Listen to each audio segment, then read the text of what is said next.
When my ex texted me after years of silence, I thought she just wanted closure. I didn't expect her to lean across the cafe table, smile, and whisper, "She's gone, I killed her for you." It's been years since the breakup, but sometimes it feels like another lifetime entirely. Back then, the relationship had been intoxicating. At first, the kind that sweeps you off your feet so fast you forget to check if you're actually standing on solid ground. They were inseparable in those early months. The ex had this way of making the narrator feel like the only person in the room, like the world dimmed around them and lit back up when they touched friends called it passion. The narrator called it love, but over time, passion curdled into possession. The compliments that once felt romantic started coming with conditions. "You're perfect, but I don't like when you wear that," or "I just worry about you when you go out without me." The check-ins turned into interrogations. The inside jokes became coded tests, little ways to catch the narrator in imagined betrayals. Arguments would start out of nowhere, triggered by nothing more than a delayed text reply or an unfamiliar name on a contact list.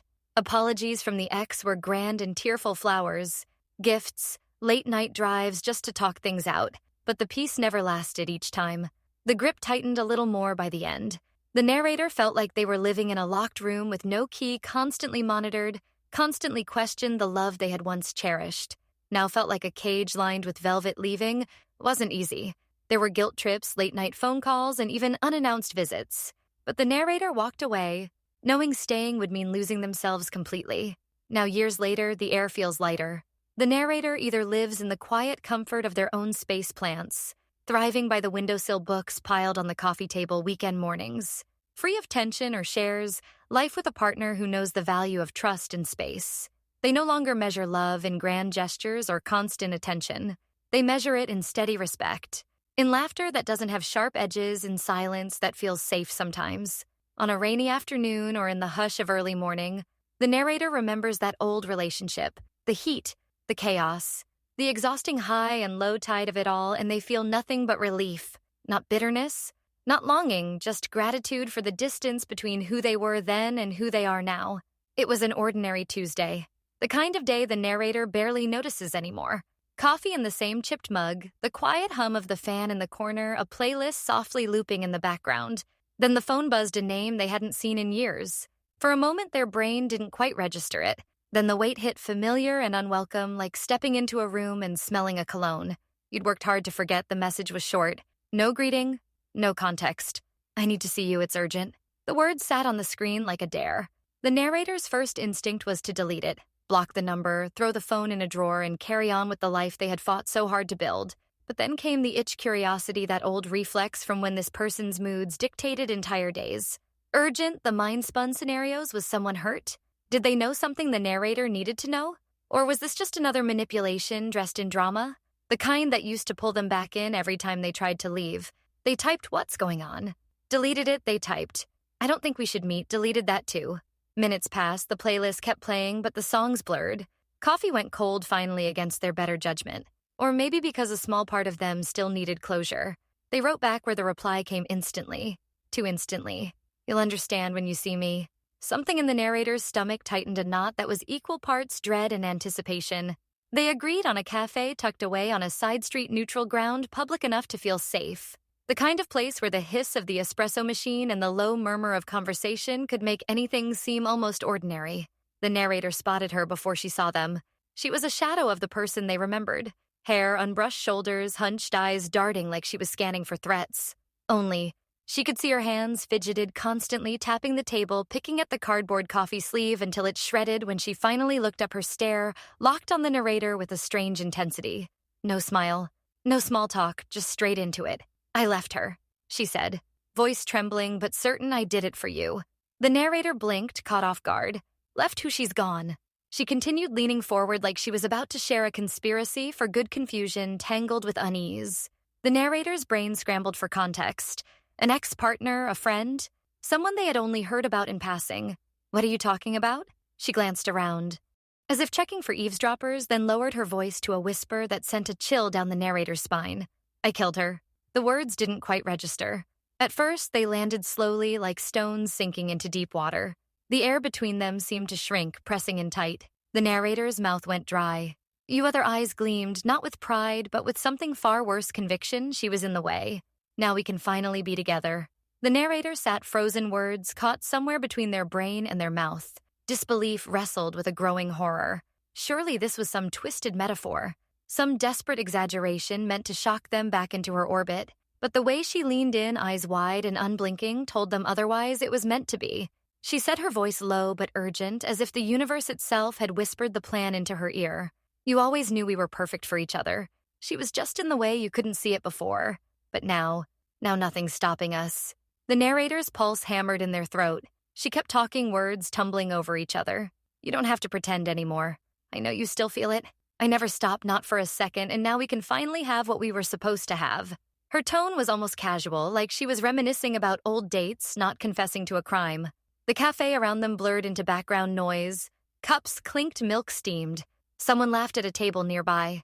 Absurdly normal sounds against the suffocating weight of her words. Every instinct in the narrator screamed to get up, to leave, to put as much distance between them as possible. But they stayed seated, partly out of shock, partly because some deep primal part of them warned that sudden moves might be dangerous. They forced a thin, brittle smile. This is a lot to take in. Her hand reached across the table, fingers brushing theirs, a ghost of the old intimacy that now felt like a cold grip. It's simple. She said, we can start fresh. Just you and me. The narrator's heart thudded hard enough to make their vision flicker at the edges. Every exit in the cafe suddenly seemed too far away. The cafe meeting should have been the end of it. The narrator told themselves they would walk away, put her number back on the block list, and never look back. But it didn't work out that way. 2 days later, a bouquet of lilies appeared on their doorstep. No note, but the handwriting on the delivery slip was unmistakable. Then came the texts, at first just 1 or 2 a day, thinking of, you remember our song? You looked beautiful the other day. But soon they multiplied, pinging the phone at all hours, long rambling declarations of love mixed with unsettling comments. We don't have to hide anymore. They'll understand eventually. You'll see how good I am for you.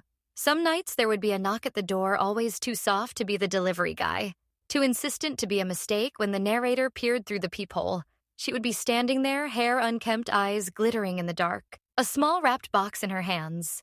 The narrator never opened the door. By morning, the box would be gone.